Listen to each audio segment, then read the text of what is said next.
Dreams are interesting.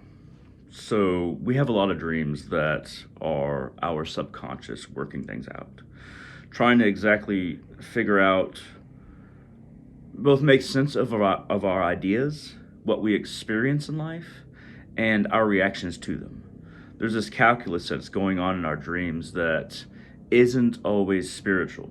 A lot of the time, it's our mind that's left alone when another part of ourself rests. And the mind that is left alone, when a part of ourself rests, is all the pieces that we are not actively putting together that become their own stories, uh, less controlled stories, less articulated stories. And so a lot of these dreams that we have are not spiritual in nature. Most of them are not. At least that's my understanding, that's my belief, whatever you want to call it. But there are some dreams that seem to be fairly spiritual, that seem to be fairly significant in a spiritual way, in that they seem to be spirits or gods kind of guiding us. I don't believe that there is a dreamland where we go to another dimension every time that we dream. There's way too much mental chatter that gets kind of combined and reassessed and kind of reorganized for it to be a dreamland that's another dimension every time. But sometimes there's dreams that we have that they're not what we expect. So, for instance, for I've never had a dream where Odin came to me, or Ma Kali came to me, or the whole theme of the dream was either my two main patrons, Ma Kali first and foremost, and Odin second. I've never had a dream where it was about them, which is really strange because for about 12 years now, they've been very, very prominent within my mind and study and worship. But I've had dreams about very outlier spirits or gods or Loa. So, for instance, Shango. I started working with Shango a while back, probably 2.5, 3 years ago. I started working with him because I had this remarkable dream where I was in this insane asylum. It's very vivid. And I had gotten into the courtyard, and there's a fence around this insane asylum, but there was something very wrong with the land and with the people there, and it was an insane asylum. But I met this Native American looking man, and I'm part Native American, 30% Native American, 10% African, and the rest is a combination of Scandinavian with some Scottish and Irish in there. So I mean, there's some blood ties, but I don't think it necessarily has to be that. And I'll get to the why of that in a second. But I went out to the courtyard. There's this big tree in the courtyard of this insane asylum, and I find this Native American man there, and he's got like a little fire, and he's burning some. I don't remember if it's sage or herbs, or he was burning something. And I asked him, like, what's wrong with this place? Why is it? What's so bad about it? And then I kind of like extended my awareness, and my awareness went into the ground itself, and there was some kind of pollution. It was like a greenish black oozing kind of both feeling, but also kind of pictorial or like vision, where I could like see into the ground. There was some kind of healthy soil doesn't look like this, where it's like it has this greenish black hue, and there's a lot of ooze in it. And I was like, what's wrong with this place? What's wrong with this area? And the Native American man said, grandfather's spirit is angry. And I said, who's grandfather's spirit? And he said, Shango. And when he said Shango, Shango's Veve, which I wasn't super familiar with, started appearing in kind of light, fiery light on the tree that was behind him, this big, thick tree. And I said, oh, Shango. And then I started dancing around the tree, and the Veve got, the symbol of Shango, Veve. Veve is a little bit more than a symbol, but it became more and more emblazoned on this tree. And then my awareness was bigger than just my eyes, and I started saying, oh, Shango, and I started dancing around this tree. And then after that, I started working with Shango, and I learned about him, connected to some people that knew about him, and I started working with Shango. That felt like a spiritual dream to me. Not saying it 100% was. I have no doubt that it was, but that doesn't mean I'm correct. I could have no doubt about something and still be wrong. But there's no doubt in my mind that was a spiritual dream. Um, and I've had a number of different spiritual dreams. But the one that I had, yeah, it was last night. I couldn't remember if it was last night or the night before, but it was last night. And that's why I wanted to talk about this. So, I had a dream where Hades, the god, the Greek god, and I am not Greek at all. There might be like 1% Italian in there, just thrown in there for some reason. I'm not Greek at all. But even if I was some Greek, I don't think you have to be any Greek to, or any kind of ethnicity, in order to be drawn to spirits, be drawn by God, be drawn by spirits, by Loa. But Hades, I was speaking with a lot of different people, and Hades kept on coming up again and again and again.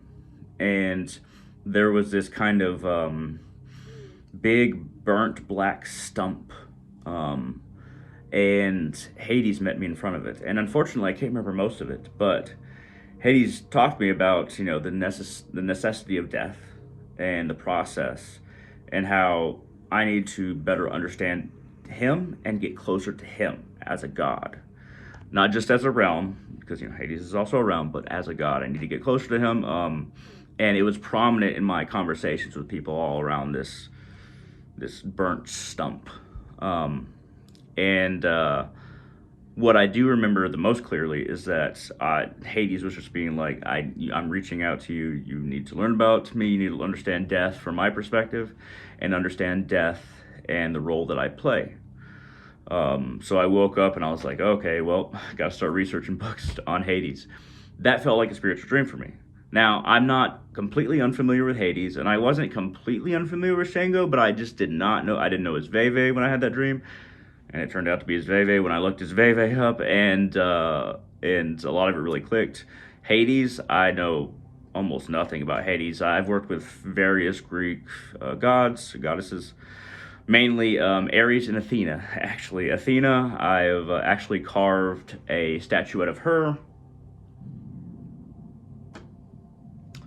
using a stone grinder, but this is a piece. My friend gave me a piece of the Parthenon. I didn't ask him for it. I didn't ask him to get it, and he gave me one regardless. So I didn't steal this, but I was given a piece of the Parthenon, a piece of marble. So I just decided to use a stone grinder and water to carve it into a statuette and start working with Athena. It was interesting that he gave me, this was the only sizable piece that he gave me. He gave me little pieces of other stuff, the only sizable piece, but I really eventually learned that I really vibe with Athena. Now, Ares is, Odin is kind of like in between Ares and Athena, if that makes sense. But also, Odin is more wisdom-based, but Ares and Odin have very similar vibes. But I felt very, very drawn to Athena after that, but I've never had a dream about her, even no matter how many times I've worked with her. And the same with, Hades. He's not a Greek god where there's a whole lot of information about how to work with him, how to worship him, how to contact him, or what his sigils are. There's not a whole lot of information, but I felt drawn to this god, this Greek god, strangely enough. And the dream was vibrant enough to where I do feel drawn to him. I think my overall message in this regarding the gods and dreams is that you have to decide for yourself what is a calling, what is a message, and what is you being drawn towards some kind of communication that either God or spirit, Loa, what have you, is seeking to have with you, or a demon is seeking to have with you. You have to decide if the dream that you're having is one that warrants further research and connection and attempts on your spiritual path, or if it's just your mental jabbering. But I do find it incredibly interesting that Odin or Ma Kali has never been in any of my dreams, but they have been my focus. It's always been ones that I know very little about.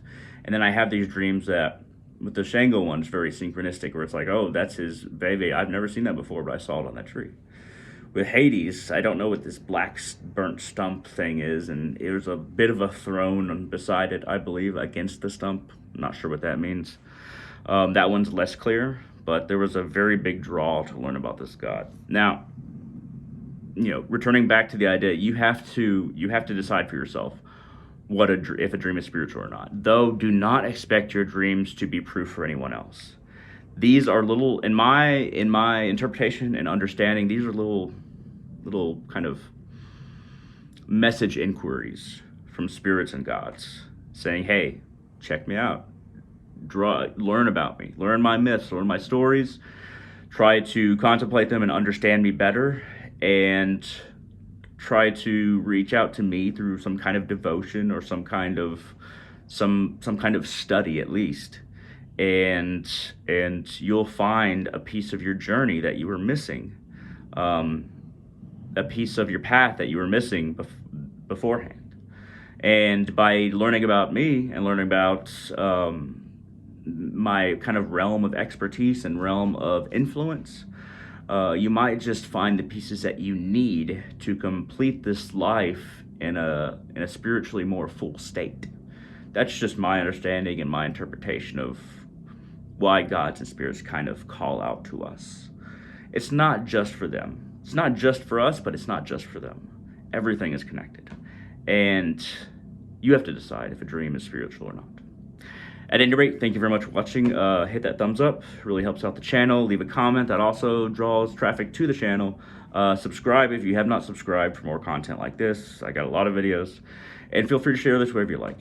At any rate, thank you very much for watching, and I hope all of you have a wonderful day.